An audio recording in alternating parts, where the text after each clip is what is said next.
I had the brass ring, and I tossed it aside. I let go.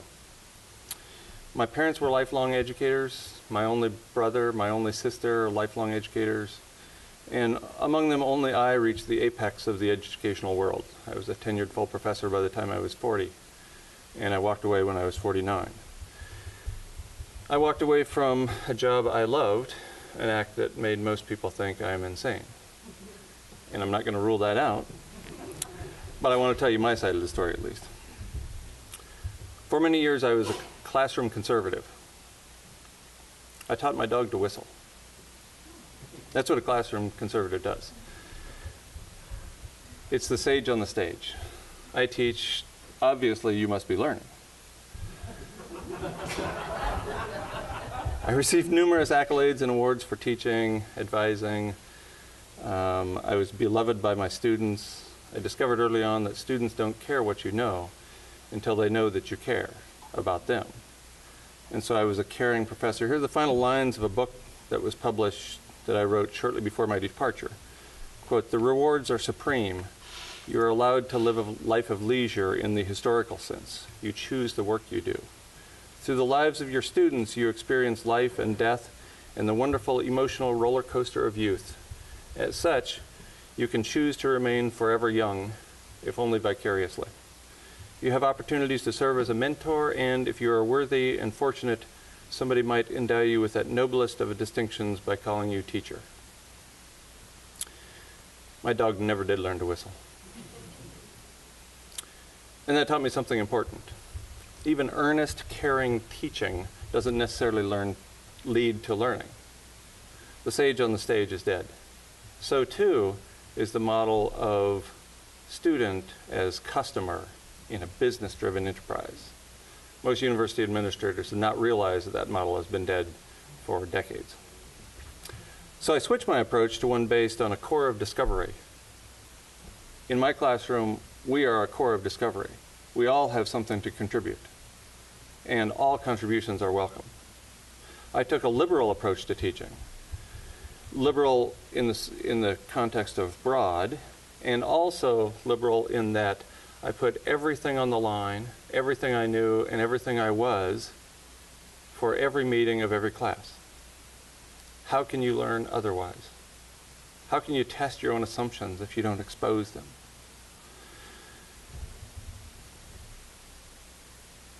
Six years ago, a student, noticing that my approach was strange, wrote down a few phrases that we brought up in the first few minutes of class. And so this is a class on wildland vegetation management. We're speaking specifically about conspicuous consumption. And we talked about all of the following within the first 3 or 4 minutes of class. And it all fit, it all hung together. The list, which I keep to this day with me, because I find it so intriguing that somebody would write down anything I was talking about, much less find it unusual. The list included The Princess Bride, Pangea, No Child Left Behind, Charlton Heston, Sheryl Crow, John Dewey, the educational philosopher, the New Jersey Turnpike, Socrates, Espresso Art, which is a local coffee shop in Tucson, and a culvert under Speedway Boulevard. Well before this, in the middle of my career, I had become an accidental social critic.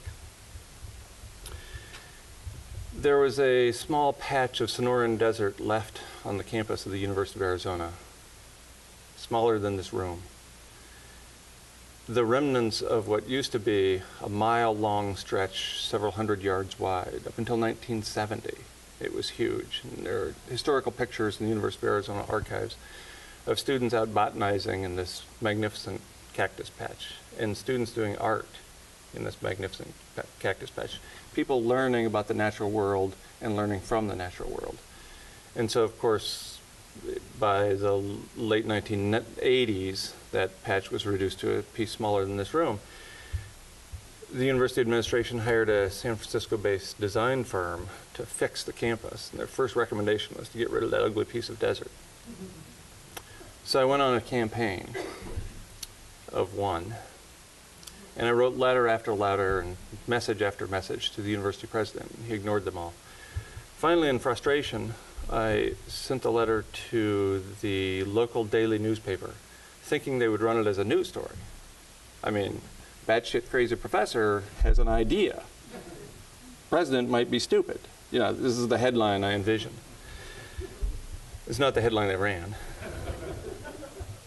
But they did run it as an op-ed piece, as a guest commentary. They just edited a few things and made it sound as if I was writing it to the university president as an open letter.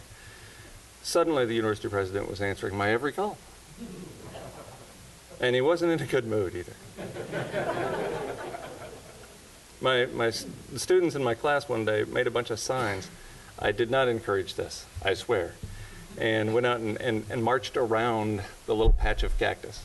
Right? So this is 15 years ago, and we're back in the 1960s all over again. And we saved the little patch of desert. Of course, we got the red brick pavers and the fountains to go with it. The fountains have been turned off now because the Great Recession ensures that we don't have enough money to turn on fountains anymore in the desert. Gee, I never could have seen that coming.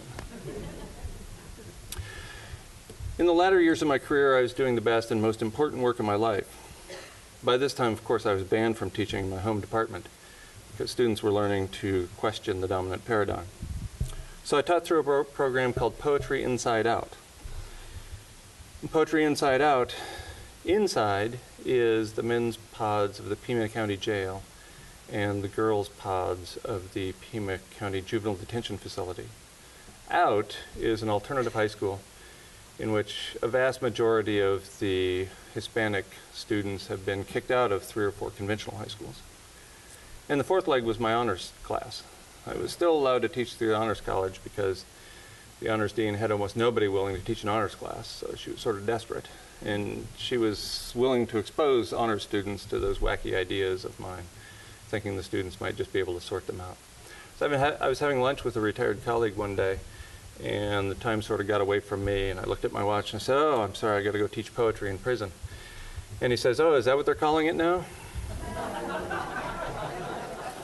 No, I'm teaching poetry in prison. To this day, I don't think he got that. I would require all of my honor students to go into the detention facility at least once each semester. And when we came out, after about 2 hours of upper middle class white students interacting with Latina losers, we would ask just one question. What did you think? And so now for 2 hours, these upper middle class white students have been exposed to students who are almost their age, typically 2 years difference between them. These girls had been abused in every conceivable way, most recently sexually by their mother's current boyfriend. They were substance abusers. They had been knifed or shot at or both. They had had friends die in their arms. And we would ask that one question, what did you think? And the honors student said, it was almost unanimous, they're just like me. They could see that the similarities of the human experience so overwhelmed the differences as to make the differences unimportant. By this time, my teaching was inclusive, and it led to real learning, to learning that matters, to the idea that empathy might be important. I think that's actually the most important thing people can learn, and I don't know how to teach it, but we can create environments that allow for empathy to emerge. I think that's about the best we can hope for. Well, before this point, my scholarship had broadened to include the twin sides of the fossil fuel coin, and my message increasingly targeted the public paying my salary. Long a conservation biologist, I had become a friend of the earth, as well as a social critic, and I'd come to recognize the costs and consequences of the industrial economy: obedience at home, oppression abroad, and wholesale destruction of every aspect of the living planet. As Arundhati Roy writes in her 2001 book, Power Politics, quote, "The trouble is that once you've seen it, you can't unsee it. And once you've seen it, keeping quiet, saying nothing, becomes as political an act as speaking out. There's no innocence. Either way, you're accountable," end quote. So I was accountable. I couldn't unsee what the age of industry was doing, and I had to do something. I was doing exceptional work, I was doing it well, Obviously, it was time to leave. I could no longer expose the dark underbelly of Western civilization and stay at the apex of empire. Tucson, Arizona is the apex of empire. Tucson, Arizona imports its water 335 miles across the desert uphill. It imports all its food, all the fossil fuels for heating and cooling. There's no sense of community. It's the suburban nightmare writ large. It is the apex of empire. I could no longer live there and expose the dark underbelly of the way we live. So a few years ago, I put my own spin on it. Big energy poisons our water. Big ag controls our seeds, hence our food. Big farm controls through pharmaceuticals the behavior of our children. Wall Street controls the flow of money. Big ad controls the messages you receive every day. The criminally rich get richer through crime. That's how America works. Through it all, we think we're free.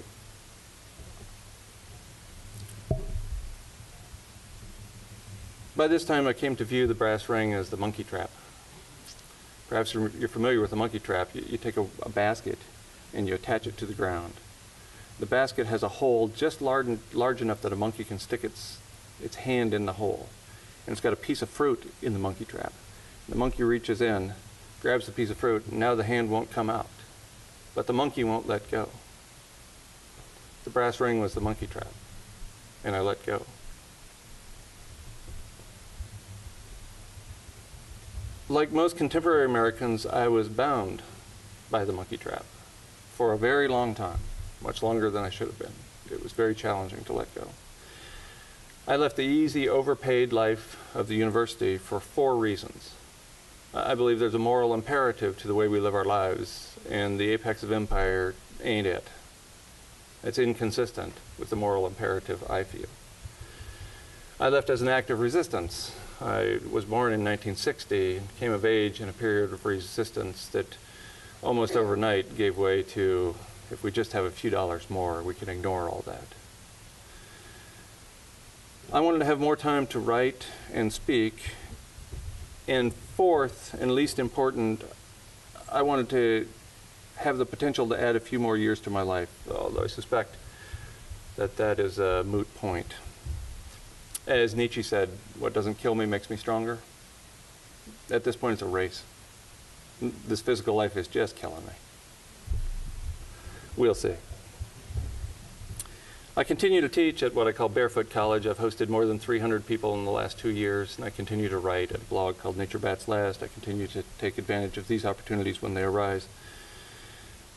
That's not to say I don't miss many aspects of my former life. I miss daily interaction with my best friend of 3 decades, who has chosen another path. I miss weekly interactions with inmates and honor students. I miss fingers that open and close on command. Man, that's great. When you don't have the edema and the arthritis, it's like you can push the electrons around on the screen all day and you never encounter that problem. But a shovel, that's work. I miss civilization, even knowing what it does to the living planet. The aching in my heart is profound, not to mention the aching in my fingers, but they pale in comparison to the heartache I feel when I think about civilization. Civilization forces us further into human population overshoot every day. Civilization forces us into obedience at home and oppression abroad. Civilization forces us, at least Western civilization and its apex, the industrial economy, forces us to drive more than 100 species to extinction every single day. And then there's anthropogenic climate change. That is ratcheting up at such a profound rate, it looks like we're headed for our own extinction unless we terminate the industrial economy relatively soon. So I miss all those things, but I could never go back, and not just because I'd never be hired into a civilized job, because of that whole insanity thing. Now I share a small property with a small family of humans, as well as goats, ducks, chickens, and gardens. I'm living in agrarian anarchy in a community based on gift exchange. I've taken responsibility for myself and for my neighbors, and those neighbors are human and otherwise. Like a Cheyenne dog soldier, I have placed my picket pin at the edge of empire in this small valley. I will protect this valley, even with my life, from further insults, including the proposed dam. The problem with being a martyr, you have to die for the cause. But as we all know, birth is lethal. Finally, very late in an unexamined life, I came to see the horrors of the way we live, and I let it go. And I invite you to join me. Thank you.